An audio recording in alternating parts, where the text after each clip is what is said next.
Good afternoon, student. This is the sixth and last part of the chapter What is Democracy? Why Democracy? Class 9, Subject Social Science.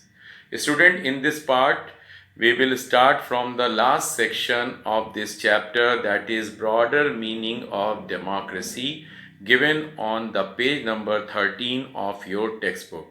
But before we redefine the democracy or we find the new dimension in the meaning of the democracy, let us go to the cartoon given on this page number 13. Student, I would suggest you that I have provided the soft copy of the textbook, so you open this cartoon, because this has itself a very good meaning which will help you to understand that why we need to have a broader meaning of democracy and how it will help us to understand that the democracy in its actual sense. This cartoon was made in 1997. It is made by one of the famous cartoonists of India, Mr. R.K. Lakshman. I want to tell you about this man, R.K. Lakshman, that for almost 40-50 years, for a very famous newspaper, The Times of India, this man made thousands of political cartoons, and all these cartoons were in the category of You Said It. There was on the front page a section was always existing. Now this man is no more. He died in 2015. There is one important thing, that in all the cartoons of Mr. R.K. Lakshman, you will find a character which is always visible, that is the common man, who is representing all of us, all the people of India. And by this man, common man, R.K. Lakshman has tried to say various things about the political nature, about the political system existing in country, and various other dimensions of democracy, what we are likely to discuss in the coming section, has been addressed. This is a cartoon which was brought in the year when India completed 50 years of its independence. As you can see that next to the common man, there is a paper showing 50 glorious years. On the top of this cartoon, you will find that all the images of the Prime Minister since beginning till 1997 has been shown. Like, let me tell you a little bit about Jawaharlal Nehru is the first Prime Minister, then it is Lal Bahadur Shastri. Before Lal Bahadur Shastri, there was an acting Prime Minister also, Guljari Lal Nanda, but that is not shown. Then Chaudhry Charan Singh, Morarji Desai, Indira Gandhi, Rajiv Gandhi, Vishwanath Pratap Singh, Chandrasekhar Ji, P.V. Narasimha Rao, Mr. P.V. Narasimha Rao, then Mr. Atal Bihari Vajpayee, and Mr. H.D. Dev Gowda. And it is also shown in the cartoon that there is a television coming with various news about what we discuss, what we have discussed, various issues in the economics, what we have been discussing in the politics, in the democratic politics section, like unity, democracy, secularism, equality. All these words you made your discussion in the class 9th, in the class 8th also.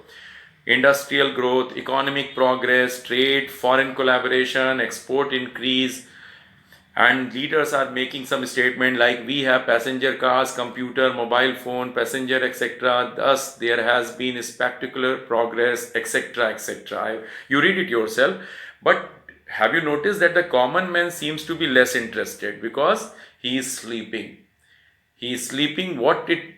By this cartoon, what Mr. R.K. Lakshman want to show us, that our political leader must have lost the credibility over these years, because again and again after every election, before every election, such promises were made, but it was realized by the common people in our country that after the election was over, the government was formed, ruling party remained least concerned about doing the welfare of the people. So this cartoon is somewhere making a hint about what we have discussed in this chapter, that democracy has, we started with the very basic simple meaning or simple definition of democracy, and added various dimensions in which we claim that democracy is probably the best form of the government which do the welfare of the people. But if such welfare has been done, people could not have lose the credibility as shown here by the common man. So R.K. Lakshman's this character is very much famous for showing our concern. You can say that cartoonist has always taken this character to show the concern of the common people of the country through through the very popular newspaper Times of India. That's what I wanted to tell you, just to help you that what meaning we can draw. Now we are starting with the heading broader meaning of democracy. Uh, if you have noticed, we started this chapter from the very simple definition of democracy. I am repeating again, I have repeated many times in the earlier section, that democracy is a form of government in which rulers are elected by the people. If you remember, I have discussed the three main word of this definition: rulers, elected, and people. This time I am asking you to leave the last half of the definition and only take the first half of this simple definition, that is, democracy is a form of government. By this means we can say that in this chapter we have made our definition of democracy in a very narrow sense, in a very limited and descriptive sense, where our democracy has remained limited to only the relationship, only to establish the relationship between the people and those who are going to rule upon them, or those who are going to govern upon them. We have also added some of the features. 4 features were added in the definition of the democracy, but again that remain limited to help us understand that all the modern democracy in which there exists indirect democracy. Indirect democracy is what? First we need to understand, because this might be a new word for you. So let me tell you that democracy is divided into 2 sections, student. First is called indirect democracy and second is called direct democracy. Direct democracy was existing in the early period. If you will go to the history section, you will read that in the Switzerland, in the early period, in the Greece, almost 2000 years ago, there was direct democracy in which people could have taken decision themselves about the governing, about the welfare, by presenting themselves in the meeting of decision taking body. It was possible at that time because population was very less, there was plenty of space available, people were made aware about what the question is all about, what the matter is all about which decision has to be taken, and after making the concept clear to them, they were expected to raise their voice, their concern. Here you can say that this democracy was direct because people who were likely to get affected of the decision had taken decision themselves. Now, modern times, in all democracy across the world, you will find this direct democracy don't exist. Rather, what exists is called indirect democracy. There is another name of indirect democracy, that is called elected representative. Student, I want to tell you that in the indirect democracy, I am repeating again, in the indirect democracy, which is also called elected representative, what happens that people do not take decision directly by themselves. Rather, after a through election after every 5 year, they finalize some of the candidate as their representative, and these elected representative take decision through the parliament and other legislative bodies in their country. So you can say, because people are not taking decision directly, they are given their job to their elected representative to take decision on their behalf. Now question is, why direct democracy has been replaced by indirect democracy? Not much required, but we need to have a little address, we need to address little bit about it. Look student, modern times there is a huge population. There are 130 crore people alone live in our country India, out of which around 80 crore are voter. 85 crore, I don't have exact data, but approximately 80 to 85 crore are voter. Can you expect 85 crore people sitting at one place? Do we have good enough space in our parliament where these people can assemble and can help us to form the rule? I don't think so. So this could be the one reason that today, instead of taking decision every single day, we have chosen a professional elected representative, or you can say that elected representative, by the means of casting our vote and giving them opportunity to take decision on our behalf. Second reason could be also that we all are busy in our life, because we all are busy making money for our family. We cannot be going every single day to the parliament, because parliament is in Delhi. And suppose a person like me who is a teacher in a particular school, if every day for making the law I will be expected to go to the Delhi, I might not have a suitable condition, leaving my school, leaving my job, and going to take decision, going to participate in the decision making process. That's very difficult. Same thing applies not to your parents, to everybody else, whoever are working. Third reason could be that not everyone could be so much educated, so much skilled. Not everyone could be so knowledgeable about every affair. So that is why today it is more advisable that in the indirect democracy, through the indirect democracy or elected representative, we can help to take decision. Why it is important in this context, student? Because in the means of indirect democracy, we can be helping ourselves to understand the difference between indirect democracy and non-democracy.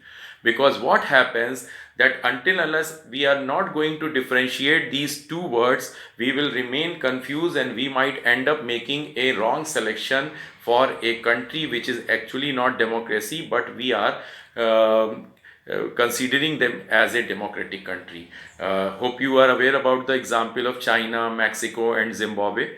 These countries also where there was the provision of election, but what was the story? In China, in spite of having election, there was no real choice, because party could not be changed, and all the 3,000 members were supposed to be only from the Communist Party. So whoever comes to the power, in the end result, communist remains in the power.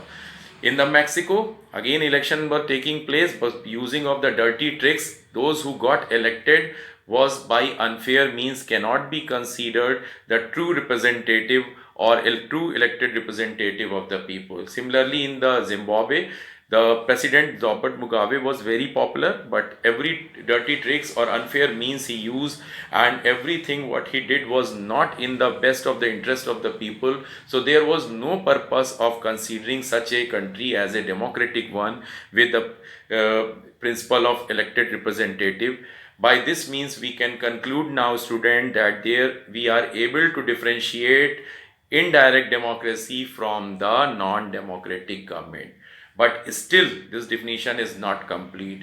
Still we are unable to differentiate between a democracy and a good democracy. Here in this sense we can say that so far we have taken, I told you already, that we have limited our definition of democracy like what Abraham Lincoln did. He said that democracy is a government by the people, for the people and of the people. It means he was categorizing democracy only as a form of government. But it is not necessary. Democracy could be in any part of our life. You must understand that the democracy has to be accepted in the any sphere of the life, be it our family, be it our surroundings, be it any other organization or institution. So we can say, based on this principle, we can say that that democracy has to be what I want to include over here, that democracy has to have a broader meaning. So let us begin what our book has wanted to explain over here. On page number 14, your book has taken some of the example to help you understand that how democracy is not limited to only governing and establishing a relationship between the people and those elected representative who are going to govern upon them. So there is a first case given on page number 14. Please open the page number 14. There are three statements given. The first statement is, we are a very democratic family. Whenever a decision has to be taken, we all sit down and arrive at a consensus. My opinion matter as much as my father's. It means it is not that government can be democratic, it is even a family can be democratic. Take a case. I'm giving an example. Maybe your father or your family member are also looking this video content. Suppose in a during a summer vacation, your family decide to make an outing, and first thing what comes in the mind, where we want to go, whether Shimla or Darjeeling or Nainital or Mussoorie or any place abroad. So all the member of the family are wanting to say they what they are want where they are wanting to go, but father thinks that because he is the boss of the family, where he would like to take the family member, everybody will have to go. This can be said that in this case, that the family's entire temperament seems to be undemocratic. Things could be better. That's okay that father is wanting to take you, considering various other aspects, maybe the expenditure, maybe the other facilities what he is going to have on a certain places. But at least there could be a consensus, there could be an opportunity to every person to come up with the expression and the opinion what they want to say. Second example has been taken, that I don't like teacher when they do not allow a student to speak and ask question in the class. I would like to have teachers with democratic temperament. Now student, being teacher myself, I am little shy about discussing this topic, but as I am your teacher and as I am supposed to have a discussion about every single matter to make it truly democratic, our discussion and explanation has to be democratic also. Let us discuss. Many times it happens that when a student want to raise questions, sometimes they are being discouraged by the teacher, asking them to keep shut their mouth, or asking them to keep sitting over in the classroom without raising the question. So you can say that it is also little undemocratic. But I want to make the clarification also. If suppose there are 40 students, if everyone will ask the question, teacher will have really a tough time to complete the syllabus. So teacher sometime when it finds that you are asking too many questions, sometime it asks you that you can ask the questions outside the classroom, so that the class timing is and don't get affected. That's okay, that's not wrong. Teacher has to manage the classroom activity. So if teacher discourage you to ask too many questions, that is fine. But in case if teacher is not helping you to ask any question, and for everything you are being scolded, you are being asked to keep yourself quiet in the classroom, then you can say that such situation is little dangerous in that sense. There is another example in the party of in the families of the party leader, the party boss. Party means the political party. It has been observed that there exist many political party in which these political party in what they contest election in a democratic setup, but within the party there is no democracy. No member other than the family member of the political party are given opportunity. So you can say that within that political party there exists no democratic setup. I have various examples, but I already told you that as I am supposed to upload this video on the YouTube, I don't want to make the thing controversial by taking the specific name. Whenever I will get opportunity, I shall be discussing that how various examples can be discussed from different part of the world. Students, so your book has concluded by giving this part that you can say that democracy, in which the very essence is that everyone should be involved in decision making if that person is going to get affected due to the decision. I am saying again, I am repeating again, that in democracy we believe that every person who is going to get affected due to a particular decision should have opportunity to come up with his opinion, should have the opportunity to express his views. That is the very essence of democracy. And second, what we could understand from this debate and discussion, sorry, not it is not a debate, it is simply a explanation going on, that whatever I have tried to explain you student, through this we can understand that democracy is not limited to only governance. It is not only a relation between people and their government. It is not only that how government do the welfare of the people. It is about the family. It is also about the organization. So you can say that democracy has a broader meaning. Another thing what your book has written here, that democracy, a principle that can be applied to any sphere of life. We have already understood that democracy could be anywhere, within the family, in the classroom, within the political parties, within its member, how the opportunities are being extended. And then you can say that democracy can be further extending various things and can be adding various things in the definition. Like it has been said by one person, there is a quotation that if any person remains hungry in the democracy, then there is no use of democracy.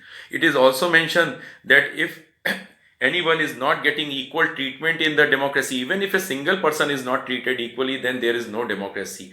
This is such a ideal standard of democracy that based on this we can say that in this world there is no perfect democracy. You will not find any part of the world where there is no person living under below poverty line, where there is no person not who is not treated unequally. You will find that even America, which is very prosperous country, there exists a small percentage of poor people who are denied all the equality and all things of the basic requirement. Then student, your book has helping us to remind all of us about the nature of the textbook. It is wanting to tell you that in this book, in this book means the class 9th democratic politics book, we will remain limited to the narrow definition of democracy what we started in this chapter, that is democracy is a form of government. It means we will explore the various dimensions of democracy only revolving around democracy in the form of government and relationship of people and those who are ruling upon the people. It means the coming 3-4 chapters of this textbook will be discussing only this issue. When we will be going to class 10, it means when you will be in class 10, the second part of this textbook, that is class 10th textbook of democratic politics, we will address the other issues of democracy, like how democracy can be applied to the democratic temperament of in the society, how it is applied to extending of the power, how it can help to remove the discrimination in the society, the kind of discrimination we will discuss, like gender discrimination, caste based discrimination, religion based discrimination. But that is I need not to go into the detail because that we will discuss in the class 10th.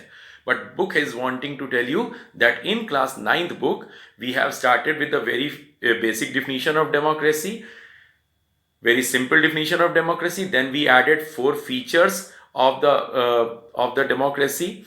We will remain limited in the coming chapters and we will not be exploring democracy beyond that point. We have already understood that democracy, considering in this part, the last paragraph of this chapter, we have discussed that democracy in some of the part also exists what is called direct democracy. Little earlier I said in the beginning of this video content that mostly indirect democracy exists, and what direct democracy was existing in the earlier period. But there are certain exceptions in every part of the world.